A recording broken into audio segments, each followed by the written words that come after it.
Hey guys and girls, Neil Wagstaff here with Lisa Tamati, and we are just going to follow up this week on our goal setting information and webinar. So a few weeks back, I think, wasn't it, Lisa, we talked about finding your why. So for those of you who haven't seen that little webinar, you'll be able to go to Lisa's YouTube channel. Just go into YouTube and search Lisa Tamati and you'll find that. And if you've got any worries finding it, just drop us a message. You can do that through the website at runninghotcoaching.com, and we'll send you over a link to that. Okay, but with what we're going to go through today is just following on from finding your why. So, and how important that is. So just to recap, we talked about a lot in that first webinar is that really understanding that when you found your why and how important it is, the decision-making process you'll make each day, we're very, very good and we're all programmed to move towards pleasure. Wouldn't you agree, Lisa? Yeah, totally. Yeah. So we want to go towards things that don't cause us any pain. Yeah. Bear in mind as well, some of the time that can have us making some poor decisions. But remember, if your why is strong enough and you know where you're moving towards, then it's easy to make decisions that take you towards that long-term pleasure. And then you're not focused on the short-term pleasures that are effectively your bad habits. Yeah. Right? So that's an example there would be, sitting on the couch eating pizza because that's a short-term pleasure, or going towards the longer-term pleasure of running that marathon in 6 months, but you've actually got to put in the training to actually get there. So if you understand your reasons, your why, your motivation for wanting that goal, that's when that sort of comes into it, and you're heading towards that long-term distant pleasure. Okay, so that's what you're trying to get away from, the pain of disappointment of not having done your goals. So and one of the major parts of this is being able to get through the next 30 seconds without giving into that impulse. Talk about that, Neil. So yeah, every decision we make will be based on the next 30 seconds. Whether it be long-term, short-term, it's going to be based on survival. If it makes us feel comfortable, the next 30 seconds is going to give us pleasure, we're going to do that. So that's why it makes it more important that we understand how important our why is and how important the bigger goal is. So if we know where we're going, we're very focused on where we're going, it becomes a lot easier to make decisions that are going to take us towards that in the next 30 seconds. And when we get faced with your example of the pizza on the couch or the getting out and doing our training, it becomes very easy to say, I'm going to get out and do my training because I know where I'm going long term. Okay, make sense? Yeah, absolutely. So yeah, and so if you can just hold those impulses and say, well, okay, before I do that thing that I shouldn't be doing, usually for me it's putting chocolate in my mouth, then if you can get through that next 30 seconds, and often the impulse disappears or it lessens, or you're distracted by something else, or that massive feeling like I need that chocolate right now can pass again, and you can get on with the real job. Another trick that I use for getting out the door, because I know a lot of us have trouble when it's like comes to training time and getting out the door, is just tricking myself as, I'm just going to put my running gear on and then I'll see how I feel. And of course, once my running gear's on, I've actually overcome that, I don't want to get out of my work clothes and into my gym clothes, which is for me, it's always the big shift in my mentality. When I go, out of the work clothes and into the running clothes, automatically I feel more energized and more ready for the battle, if you like. It's like putting on your armor for getting ready for battle. And so just tricking yourself, well, I'm just going to put my gear on and see how I feel. And then inevitably you sort of feel much more like going for a run once you're out of your work clothes and into your running gear. I think it's great to hear you say that as well, because the assumption is that people look at, especially people like yourself, and think that you don't go through that. The point, that's so wrong. Everyone goes through it, and everyone experiences it. That 30 seconds, it doesn't matter who you are. That decision-making process and really working towards your why and going down that long-term route, it happens to all of us. The ones that are more successful at it are the ones that are more disciplined, that understand their why better and understand making good choices every day. Yeah, and we can't all just run on willpower. Willpower will get us through the first day of the New Year's resolution, perhaps, but after that, it really needs to. That's why understanding the reasoning, the motivations, the things that get your blood boiling when it comes to your goals, understanding those feelings and those reasons why you really want this.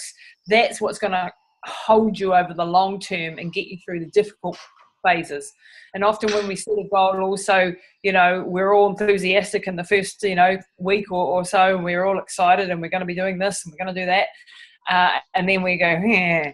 And then, as you know, someone pulls the plug on the energy, and we get like, might have gone out too quickly, might have done too much. We've lost momentum, life's got in the way, something's happened, and all our good intentions go down down the drain if we haven't got our reason why and an action plan on what we're actually going to take to do it. And that actually brings me to the point of focusing on behaviours. Neil, tell us about that. Yeah, so what we really want to make sure we're doing is exactly that. Is a lot of people will focus on the outcome. Okay, so people are focused on outcome rather than behaviours you need to get there. Okay, yeah. So what we want to, and we'll chat through that now as we get into the SMART goals. We focus on an outcome. The outcome might be losing weight or running a marathon. Okay, but the behaviours you need to do to get there are going to be things like getting up and going running, changing the food you're eating, having a really healthy shopping list when you go to the supermarket. They're the actual behaviours, whereas the outcome is going to be the marathon or the weight loss at the end of it. So when people talk about SMART goals, they've often missed beforehand putting the why in front of it. So you really need to make sure the why's up there in front. And then when you look through your SMART goals, you want to make sure that they are attached to behaviours, not outcomes. Okay, so if we look at SMART goals with the first one, with the S being making sure that it is specific. Specific, yep. Then we want to make sure it's specific and we know what we're doing with it. So is weight loss or running a marathon, is that specific enough? Definitely not. So we need to make it a little bit more specific so it drills down a little bit more and gives us that information that we want. So let's say we are running the marathon and we're going to we want to do some regular running. Saying I'm going to run regularly isn't specific. Saying I'm going to run 4 times a week, all of a sudden it's up that specificity, and we're now knowing that I've got to commit to 4 days a week. That makes sense? Yeah, absolutely. Yeah. So that's specific. It's making it, I'm going to run for X amount of time, or I'm going to do this activity 3 times a week, or whatever it is that you have to do to get there, and making it a really specific guideline so that you've got a plan of action to take forward. So making that really specific. And the next one is that it's measurable. So you can actually, you know, I want to lose 5 kilos as opposed to I want to lose weight. I want to lose 5 kilos is making it measurable. That is your goal. And then you've got to break it down, obviously, like we said last week too, into bite-sized chunks. How are you going to get to that 5 kilos? How much per week are you aiming for? And it's always about, you know, having your goals, having your aims. Sometimes you hit them, sometimes you don't, but you adjust as you need. So making it specific, making it measurable. The next one is achievable. Look, there's no point in saying, you know, in 3 months' time, I'm going to, I don't know, run across Badwater or something, Death Valley, like one of our athletes did today. You know, that's a 4-year plan. That's a big, massive plan. So that's not achievable within a time period of 3 months. So it's got to be achievable and realistic and relevant to what you're doing. And the last thing that it really needs to be, and this is the SMART acronym that we're actually going through now, is time bound. So when you have a specific date in mind, by this time I'm going to start my new business, by this time I'm going to run that marathon, by this time I'm going to do whatever the challenge, insert here, then it becomes very, very real rather than an ethereal, one day I'm going to lose weight. One day I'm going to get a degree. Spot on, Lisa. 100%. It's the other thing to throw in the mix as well is that we talked a lot when we went through the why a few weeks back on accountability, and with time bound, it's having that accountability in place. So who's your accountability partner? Who's the person you're going to go and speak to if you start going down that wrong track, if you start going away from your goals, if you start making your wrong decisions? Who am I going to look in the eye and say, I'm choosing poor health, I'm choosing not to be able to do this marathon, I'm choosing to be a poor role model? So when we're looking at the time bound, we can look at how many days am I checking in with you. If you're my accountability partner, do I check in with you weekly? Do I need to check in with you monthly? Do I need that accountability every day where I need to check in and see what I'm doing to get towards that long-term goal of the marathon or the weight loss, whatever it may be? So that's, in other words, it's really, really important to have coaches or mentors or at least peers that are gonna keep you moving towards your goal and give you a kick up the bum, you know, not physically, hopefully, but theoretically. Not unless it's needed. When you're sort of going off track and not having, and this is why, you know, like each of us, I mean, I'm a real believer in having coaches and mentors. In my life, I've got coaches and mentors for different areas and different things that I'm working on. I've got my business mentors, I've got my training mentors, I've got friends that keep me accountable. I have these things set in place, and it doesn't matter how advanced you are, you still need a coach. You still need someone that will keep you on track and help you and guide you and be your mentor. And I think it's, and we have so many opportunities today with technology and having access to amazing people. So find someone that is really representing what you want to get to, like, and make sure that they really are somebody that knows their stuff. They're not someone who's been doing it for 5 minutes longer than you necessarily and is proclaiming to be the expert and is going to perhaps lead you up the garden path. It needs to be someone with real experience, someone who can actually help you avoid all the pitfalls, shortcut the process for you. So having that accountability, and this is, so, you know, within our company Running Hot Coaching, we have a Facebook group, for example, a closed Facebook group where everybody shares their stories, their ups, their downs, their challenges, and having that place where you can put your worries, your woes, your successes, your fears, and have somebody come in and comment on it, whether it's us as coaches or as, you know, even your peers. That's a real good mechanism to be able to actually put it up there and out there. Well, today I did my 10K run, you know, today I did my training, woohoo, and other people to go, you know, big thumbs up. And all of those little things, it might seem a little bit like kids in a, you know, school class getting their gold sticker star on their homework, but it is the way the human brain works. We need to hear from others that we're doing well. We need the encouragement. We need praise. We need correction when we're going off. We need guidance. We need mentoring. And this is a big part of the whole coaching process. And when you're setting goals, it really pays to have that sort of system in place for yourself.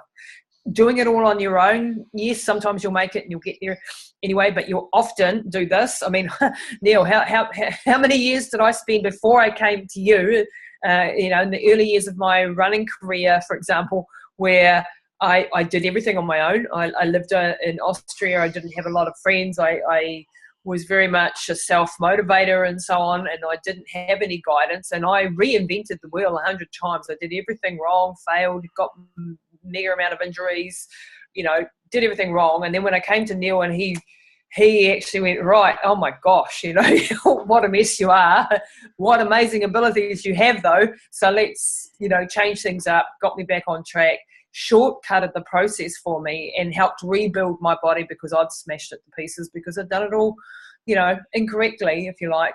Had some good results anyway, but after a long period of time of doing it wrong. So, you know, avoiding all those shortcomings, avoiding all those pitfalls, those mistakes, that's what good coaches and mentors can do for you. And so when you're setting your goals, that's what you want to search out for. You need that accountability, you need those coaches and mentors, and then you need to have a conversation with yourself around your why and have that regularly. I think you're 100% correct, Lacey. When you're doing it with someone else externally, it makes the process, all of a sudden, it does help bring it to life. Having someone external from what you're doing, asking you why again, then it just brings it to life and gets you really, really thinking.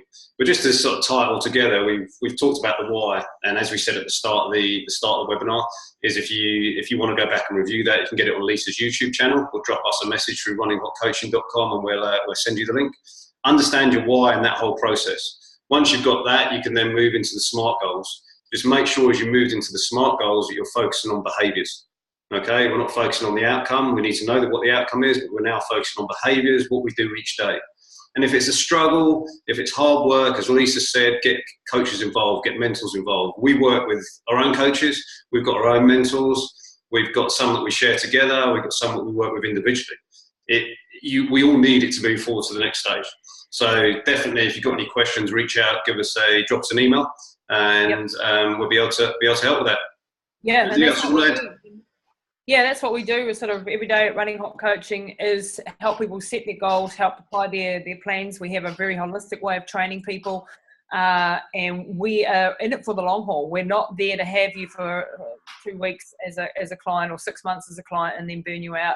We're there to help you achieve your running goals, your fitness goals. We also have health programs. We have something called Epigenetic Express, which is a super amazing tool that helps people understand their own genetics and exactly how then to train and exactly what sort of food you should be eating and all this sort of fantastic stuff. So that's just a little bit about what we do on a day-to-day basis. If you want to find out more, please do check us out. We've got a ton of resources out on the internet, on the blogs, on our videos, on our YouTube channels, and you can follow us at Lisa Tamati on Instagram or at Running Hot Coaching.